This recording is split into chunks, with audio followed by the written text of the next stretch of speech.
Hi friends, ನಮಸ್ತೆ ಎಲ್ಲರೂ ಹೇಗಿದ್ದೀರಾ? ತುಂಬ ದಿನದ ಮೇಲೆ ಲಾಗ್ ಮಾಡ್ತಾ ಇದ್ದೀನಿ. ಇದು ಕೀಲ್ಸ ಅಂತ ಅಂತೀವಿ ನಮ್ಮ ಕಡೆಗೆ, ರಾಗಿದು. ಕೆಲವರು ಹಲ್ವಾ ಅಂತಾರೆ, ನಮ್ಮ ಕಡೆಗೆ ರಾಗಿದು. ಬೆಳಗ್ಗೆ ನೆನೆ ಇಟ್ಟಿದ್ದೆ ನೋಡಿ. ಇದರಲ್ಲಿ 2 ಕಪ್ಪು ನೆನೆ ಇಟ್ಟಿದ್ದೀನಿ. 3 ಕಪ್ ಬೆಲ್ಲ ಹಾಕ್ಬೇಕು. 1 ಕಪ್ಪಿಗೆ 1.5 ಕಪ್ ನನಗೆ ಬೆಲ್ಲ ಕುಟ್ಕೊಂಡು ಬೆಲ್ಲ ಹಾಕೋದು ಆಮೇಲೆ ತೋರಿಸ್ತೀನಿ.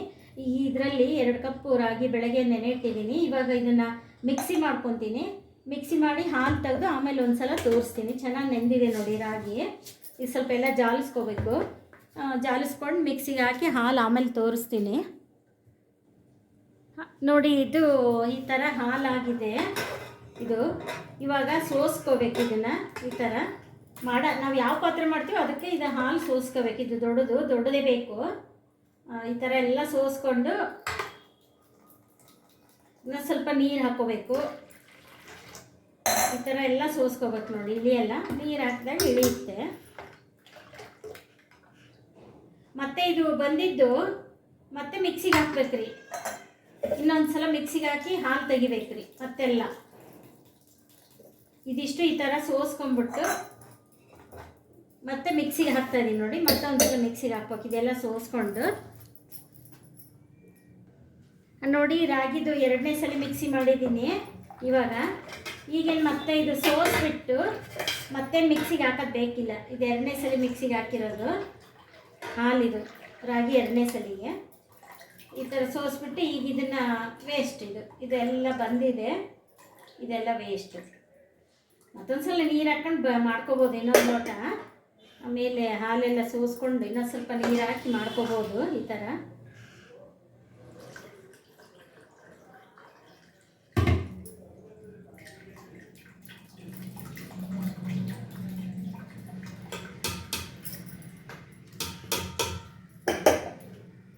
ಮತ್ತು ರಾಗಿದೇನು ಮತ್ತೆ ಅದು ಇದೆಯಲ್ಲ, ಇದೇನು ಮಿಕ್ಸಿಗೆ ಹಾಕೋದು ಬೇಕಿಲ್ಲ. ಇನ್ನೊಂದು ಸ್ವಲ್ಪ ನೀರು ಹಾಕಿ ಮತ್ತೆ ಇದಕ್ಕೆ ಹಾಕ್ತೀನಿ ಲಾಸ್ಟಿಗೆಲ್ಲ ಸೋಸಿದ ಮೇಲೆ ನೋಡಿ. ಇದು ತದಿ ವೇಸ್ಟು ಈಗ ಇಷ್ಟು ಬಂದಿದೆ.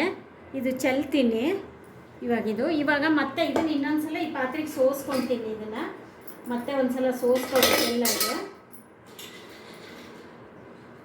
ಮತ್ತೊಂದು ಸಲ ಸೋಸ್ಕೊಂಡು ಇಷ್ಟು ಬಂದಿದೆ ನೋಡಿ ಹಾಲು.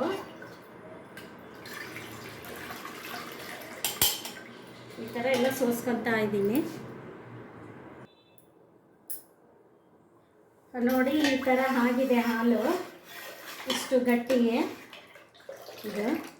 ಇವಾಗ ಗ್ಯಾಸ್ ಮೇಲೆ ಇಟ್ಟು ಕುದಿಸ್ಬೇಕು. 3-4 ಸಲ ಇದು ಮಾಡಿ ಹಾಲು ತೆಗ್ದಿರೋದು. ಇದು ಸೋಸಿರೋದು ಅಷ್ಟೇ. 3-4 ಸಲ ಸೋಸಿನಿ. ಈ ಥರ ಈಗ 2 ಕಪ್ಪು ರಾಗಿ ಹಾಕಿನೆಲ್ಲ 3 ಕಪ್ ಬೆಲ್ಲ ಹಾಕ್ತೀನಿ ನೋಡಿರಿ. ಇದು 1 ಕಪ್ಪು. ಇದು 2 ಕಪ್ ಅಳತೆ ಇಟ್ಕೊಂಡಿದ್ದೀನಿ. ಟೋಟಲಿ 3 ಕಪ್ಪು. 1 ಕಪ್ ರಾಗಿಗೆ 1.5 ಕಪ್ಪು ಬೆಲ್ಲ. ಕೆಲವರು 2 ಹಾಕ್ತಾರೆ, ಸ್ವೀಟ್ ತಿನ್ನೋರಿದ್ದರೆ. 2 ಬೇಕು ಅಂದರೆ, ಸ್ವೀಟ್ ಜಾಸ್ತಿ ತಿನ್ನೋರಿದ್ದರೆ ಹಾಕ್ಕೋಬೋದು, ಇಲ್ಲ 1.25 ಹಾಕ್ಕೋಬೋದು. ಆಮೇಲೆ ಇದು ತಳ ಹತ್ತದಂಗೆ ಗುರಾಡ್ಬೇಕ್ರಿ. ಗ್ಯಾಸ್ ಮೇಲೆ ಇಟ್ಟು ಈ ಥರ ಸ್ಪೂನ್ ತೊಗೊಂಡು ಗುರಾಡ್ಬೇಕ್ರಿ. 1 ನಿಮಿಷನೂ ಕೈ ಬಿಡಬಾರ್ದ್ರಿ. ಗ್ಯಾಸ್ ಮೇಲೆ ಇಟ್ಟ ಮೇಲೆ ಆ ಥರ ಕೈ ಆಡಬೇಕು. ಇದು ಬೇಸಿಗೆಗೆ ತುಂಬ ಆರೋಗ್ಯಕ್ಕೆ ತುಂಬ ಒಳ್ಳೆಯದು ರೀ. ತಂಪು, ರಾಗಿ ತಂಪು. ಬೇಸಿಗೆಯಲ್ಲಿ ತುಂಬ ಸಲ ಮಾಡ್ಕೊತೀವಿ ಇದನ್ನು. ನಾನು ಮಾಡಿಲ್ಲ ಇತ್ತೀಚೆಗೆ, ಇವತ್ತು ಮಾಡ್ತಾಯಿದ್ದೀನಿ ನೋಡಿ. ಈ ಥರ ಗ್ಯಾಸ್ ಹಚ್ಚಿ ಬಿಡ್ದಂಗೆ ಕೈ ಆಡಬೇಕು. ಇದನ್ನು ಹೆಚ್ಚು ಕಮ್ಮಿ ಒಂದು ಅರ್ಧ ಗಂಟೆ 3/4 ಗಂಟೆ ಆಗ್ಬೋದ್ರಿ. ಟೈಮು ಇವಾಗ ನೋಡ್ತೀನಿ ಎಷ್ಟು ಗಂಟೆ ಇಟ್ಟಿದ್ದೀನಿ, ಎಷ್ಟು ಗಂಟೆ ಮುಗಿಯುತ್ತೆ ಅಂತ. ಮುಗಿದ್ಮೇಲೆ ಹೇಳ್ತೀನಿ ನಿಮಗೆ ಎಷ್ಟು ಟೈಮ್ ಬೇಕಾಗುತ್ತೆ ಇದು ಕುದಿಲಿಕ್ಕೆ ಅಂತ. ಇವಾಗ ಕರೆಕ್ಟಾಗಿ 7:15 ಆಗಿದೆ ರೀ. ಎಷ್ಟು ಗಂಟೆ ಮುಗಿಯುತ್ತೆ ಅಂತ ನೋಡೋಣ. ಈ ಥರ ಕೈಯಾಡ್ತಾನೇ ಇರಬೇಕು, ಬಿಡೋಂಗಿಲ್ಲ. ಇನ್ನೂ ಕುದಿ ಹತ್ತಿಲ್ಲ ನೋಡಿ. ಬೆಲ್ಲ ಇದು ಕಸರಿರಲ್ಲ, ಇದು ಬಕೆಟ್ ಬೆಲ್ಲ ಅಂತಾರೆ, ಚೆನ್ನಾಗಿರುತ್ತೆ. ಅದಕ್ಕೆ ಅದೇನು ಸೋಸೋದು ಬೇಕಿಲ್ಲ ನೋಡಿ. ಈ ಥರ ಇದೆ ಹಾಲು. ಈ ಥರ ಬೆಲ್ಲ ನೋಡಿ ಚೆನ್ನಾಗಿದೆ. ಇದು ಕಸರಿರಲ್ಲ, ನೀವು ತಗೋಬೋದು. ಈ ಥರ ಬೆಲ್ಲ, ಇದು ಕಲ್ಲು ಏನೂ ಇರಲ್ಲ, ಚೆನ್ನಾಗಿರುತ್ತೆ.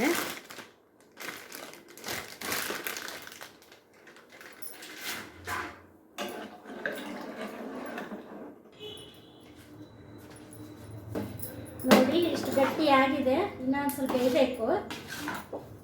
ಈ ಥರ ಅನ್ಕೊಂಡು ಮಾಡಬೇಕೆಲ್ಲ.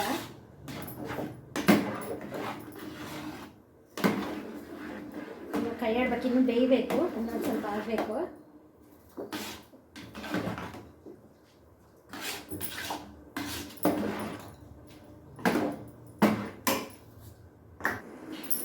ನೋಡಿ ಈಗ ಸ್ವಲ್ಪ ಇದು ಗಟ್ಟಿಯಾಗಿದೆ, ಅದಿನ್ನೂ ಬೆಂದಿಲ್ಲ. ಇಷ್ಟು ಗಟ್ಟಿಯಾಗಿರೋದ್ರಿಂದ ಅದಿನ್ನೂ ಬೆಂದಿಲ್ಲ. ಅದಕ್ಕೋಸ್ಕರ ಒಂದು ಸ್ವಲ್ಪ 2 ಲೋಟ ಮತ್ತೆ ನೀರು ಕಾಸಿ ಹಾಕ್ತಿದ್ದೀನಿ. ಕಾಸಿ ಹಾಕಬೇಕು, ತಣ್ಣೀರು ಹಾಕಬಾರ್ದು.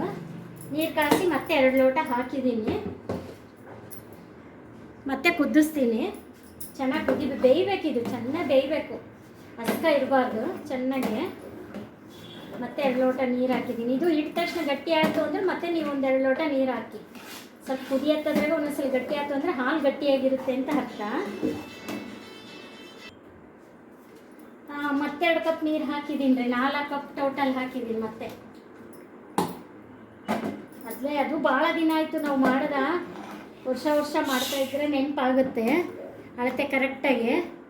ಹಂಗಾಗಿ ಮತ್ತೆ ನೀರು ಹಾಕ್ತಾ ಇದ್ದೀನಿ. ನೋಡಿ ಇವಾಗ ಆಯ್ತಿದು.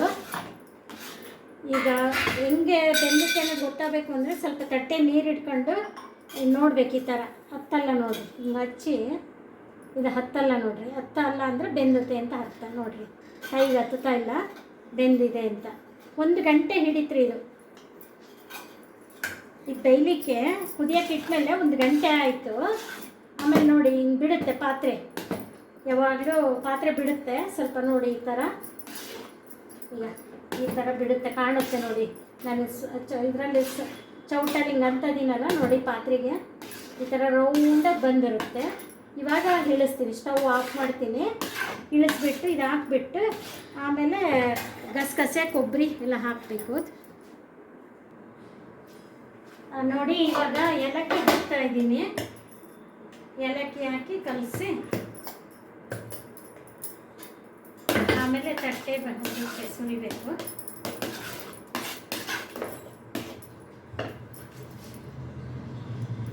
ಕೈ ಮಾಡಿ ನೋಡಿ ಈ ಥರ ಬಗ್ಗಿಸ್ತಾ ಇದ್ದೀನಿ. ಸ್ವಲ್ಪ ತಳ ಒತ್ತಿದೆ, ಇಷ್ಟು ಒತ್ತಿದೆ. ಅದು ತುಂಬ ಟೇಸ್ಟ್ ಇರುತ್ತೆ. ತಳಗಿಂದೆಲ್ಲ ಒಂದು ಸ್ವಲ್ಪ ಒಂದು ಸಣ್ಣ ಪ್ಲೇಟಿಗೆ ತಗೊಳ್ಳಿ. ನೆಕ್ಸ್ಟು ಅದು ತುಂಬ ಸ್ವೀಟ್, ತುಂಬ ಟೇಸ್ಟ್ ಇರುತ್ತೆ ಅದು ತಳಗಿಂದ.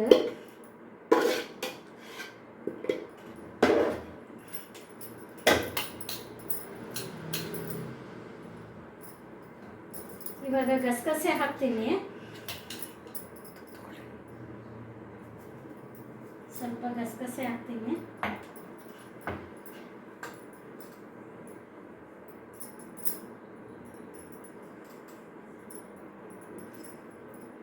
ಆಮೇಲೆ ನೆಕ್ಸ್ಟು ಒಣಕೊಬ್ಬರಿ ಹಾಕ್ತೀನಿ.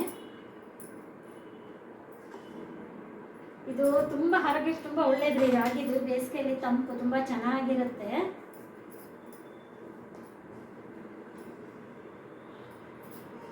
ನಾವು ತುಂಬ ಫ್ರೆಂಡ್ಸ್ ಗ್ರೂಪ್ ಇದೆ, ಅದಕ್ಕೆ ಜಾಸ್ತಿ ಮಾಡೀನಿ. ನೆಕ್ಸ್ಟ್ 1 ಕಪ್ಪಿನ ನೀವು ಮಾಡ್ಕೋಬೋದು, ಬೇಕು ಅಂದರೆ ಒಂದೇ 1 ಕಪ್ಪಿನ ಮಾಡ್ಕೋಬೋದು. ಇಲ್ಲೆಲ್ಲ ಗ್ರೂಪ್ ಇದೆ, ಹಾಗಾಗಿ ಇಷ್ಟು ರೆಡಿ ಆಯಿತು ನೋಡಿ.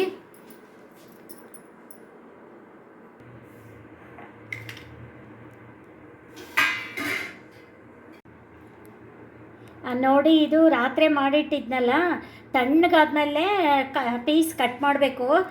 ನಾನು ಅದು ಕಟ್ ಮಾಡೋದು ಮರ್ತುಬಿಟ್ಟು ಕಟ್ ಮಾಡಿ ಬಾಕ್ಸಿಗೆ ಹಾಕ್ಬಿಟ್ಟೆ. ಆಮೇಲೆ ನೆನಪಾತು ವಿಡಿಯೋ ಮಾಡೋದು. ಯಾವಾಗಲೂ ರಾತ್ರಿ ಮಾಡಿ ಬಿಟ್ಬಿಡ್ಬೇಕು ರೀ, ಮುಚ್ಚಿಟ್ಬಿಡ್ಬೇಕು. ಬೆಳಗ್ಗೆ ತಣ್ಣಗಾಗಿರುತ್ತಲ್ಲ ಆವಾಗ ಪೀಸ್ ಮಾಡಿ ತೊಗೋಬೇಕು. ಇದಕ್ಕೆ ಹಾಲು ಬಾಯಿ ಅಂತಾರೆ, ಕೆಲವ್ರ ಕಡೆ ರಾಗಿ ಹಲ್ವಾ ಅಂತಾರೆ, ನಮ್ಮ ಕಡೆ ರಾಗಿ ಕೀಲ್ಸ ಅಂತೀವಿ. ನೋಡಿ ಈ ಥರ ಪೀಸ್ ಮಾಡಿದ್ದೀನಿ. ಎಲ್ಲ ಪೀಸ್ ಮಾಡೋದನ್ನು ತೋರ್ಸೋಕ್ಕಾಗಲಿಲ್ಲ, ಮರ್ತುಬಿಟ್ಟೆ. ಎಲ್ಲ ಚೆನ್ನಾಗಿದೆ. ನೀವು ಮಾಡಿಕೊಂಡು ಲೈಕ್ ಮಾಡಿ, ಶೇರ್ ಮಾಡಿ, ಸಬ್ಸ್ಕ್ರೈಬ್ ಮಾಡಿ. Thank you.